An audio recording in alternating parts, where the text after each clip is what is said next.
ang dami ko nang na-witness na love team, kahit nung past tsaka yung ngayon. Pero natutuwa ako sa kanila kasi they're very professional. Tsaka basing pa nga sa sagot nila na okay lang si Ken maghintay, ito kasing batang to, hindi pa pwedeng ligawan. Pero hindi ko na sila kailangan pangaralan kasi nakikita ko sa kanila,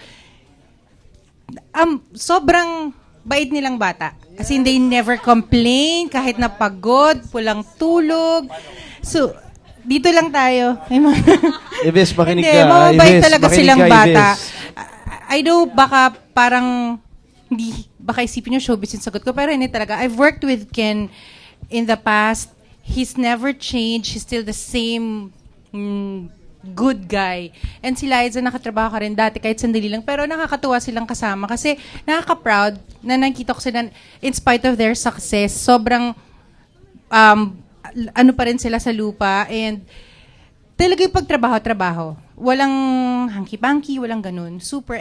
May mga nakita na rin kasi ako mga love teams ng mga bata na parang they're not serious with, parang gusto lang nila, okay, sikat kami, ganyan. Pero sila talagang, saludo talaga ako. And wala na akong masasabi. Kasi hindi ko na sila kailangan pangaralan dahil mababait silang bata. Nakakatuwa. And alam naman nila yun eh. Kaya Diba? special si Tita sa amin.